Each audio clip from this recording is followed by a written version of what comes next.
SC వర్గీకరణకు వ్యతిరేకంగా శ్రీకాకుళం జిల్లా కేంద్రంలో రెల్లి గ్రూప్ కులస్తులు భారీ నిరసన ర్యాలీ చేపట్టారు.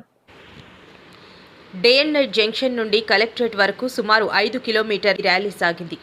ఉత్తరాంధ్ర జిల్లాలలో అధికంగా ఉన్న రెల్లి గ్రూపు కులస్తులకు వర్గీకరణతో అన్యాయం జరుగుతుందన్నారు. సమగ్ర కుల గణన చేసిన తర్వాతే వర్గీకరణ చేయాలంటూ నినాదాలు చేశారు. రాష్ట్రం ఒక యూనిట్గా కాకుండా జిల్లా ఓ యూనిట్గా తీసుకోవాలని, రెల్లి గ్రూప్ కులాలకు న్యాయం చేయాలంటూ డిమాండ్ చేశారు.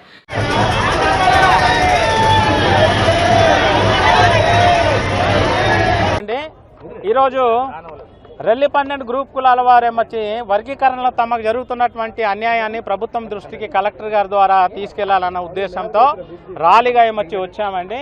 ఈ వర్గీకరణ అయితే హేతుబద్ధంగా కానీ శాస్త్రీయంగా కానీ లేదు. ఎందుకంటే ఉత్తరాంధ్రలో మాది కన్నా ఎక్కువ జనాభా ఉన్నటువంటి రెల్లి గ్రూప్ కులాలకి 1%, రెల్లి గ్రూప్ కులాల కన్నా తక్కువ ఉన్నటువంటి మాదిక గ్రూప్ కులాలకి ఏమొచ్చి 6.5% ఇవ్వడము ఇది శాస్త్రీయత లేదు, ఇది హేతుబద్ధం కూడా కాదు. కాబట్టి అశాస్త్రీయమైన హేతుబద్ధత లేనటువంటి వర్గీకరణను మేము సిద్ధాంతపరంగా వ్యతిరేకిస్తున్నాం. కాకపోతే సుప్రీంకోర్టు వారు ఏదైతే ఆదేశాలు ఇచ్చారో వర్గీకరణ చేస్తే విద్యా ఉద్యోగ అవకాశాల్లో ఎవరైతే అందరికన్నా వెనకబడ్డారో వారిని గుర్తించి వెనకబాటుతనాన్ని బట్టే మీరు రిజర్వేషన్ కల్పించాలి. దాని గురించి శాస్త్రీయమైనటువంటి డేటా మీరు సేకరించి ఆయా కులాల వారికి మొదటి ప్రాధాన్యత ఇవ్వాలి అని సుప్రీంకోర్టు వారు చెప్పారు. అయితే ఆ క్రమంలో కమిషన్ వారైతేనేమి రాష్ట్ర ప్రభుత్వం అయితేనేమి రెల్లి గ్రూప్ 12 కులాల వారికి అంకెల పరంగా అక్షరాల పరంగానే మొదటి ప్రాధాన్యత ఇచ్చారు. అంకెల పరంగా అయితే గ్రూప్ 1 అంటున్నారు, అక్షరాల పరంగా అయితే గ్రూప్ ఏ అంటున్నారు. మాకు కావాల్సింది అంకెలు అక్షరాల పరంగా మొదటి ప్రాధాన్యత కాదు, అవకాశ పరంగా మాకు మొదటి ప్రాధాన్యత కల్పించాలి అని మేము ప్రభుత్వానికి డిమాండ్ చేస్తున్నాం. ఆ ప్రాధాన్యత సుప్రీంకోర్టు వారే చెప్పారు. కాబట్టి ఆ విధంగానే వర్గీకరణ చేయడం వల్లనే 12 గ్రూప్ కులాల వారికి సమన్యాయం జరుగుతుంది అనేసి మా తాలూకా డిమాండ్. కాబట్టి దయచేసి చట్టసభల్లో ప్రాతినిధ్యం లేనటువంటి కులాలకి గొంతు కూడా లేదు. ఇటువంటి కులాల వారికి ప్రభుత్వమే సుప్రీంకోర్టు ఇచ్చినటువంటి ఆదేశం మేరకు వర్గీకరణ చేయాలి తప్ప బలమైనటువంటి కులాల యొక్క ఒత్తిడికి తలొగ్గి మాలాంటి గొంతుక లేనటువంటి కులాలని అన్యాయం చేయొద్దు అనేసి మేము మనవి చేస్తున్నాం.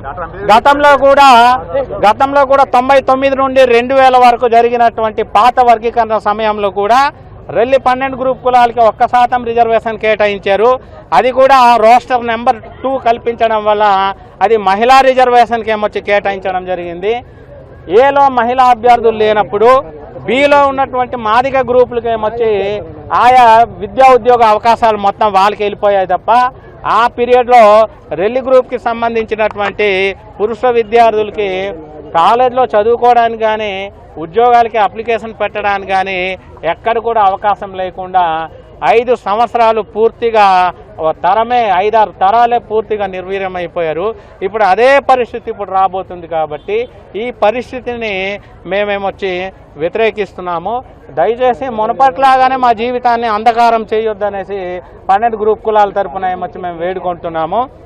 ఈ 12 గ్రూప్ కులాలకి అన్యాయం చేయకుండా మీడియా మిత్రులే సహకరించాలి. ఎందుకంటే రాజకీయ ప్రాతినిధ్యం కానీ చట్టసభల్లో వీళ్ళకి గొంతుక కానీ 12 గ్రూప్ కులాల వారికి లేదు. కాబట్టి కులాల వారికి మరోమారు అన్యాయం జరగకుండా మీరే న్యాయం చేకూర్చాలనేసి మీడియా మీ అందరు రెల్లి గ్రూప్ కులాల తరఫున మీ అందరిని ఏమొచ్చి ప్రాధాన్యపడుతున్నాం.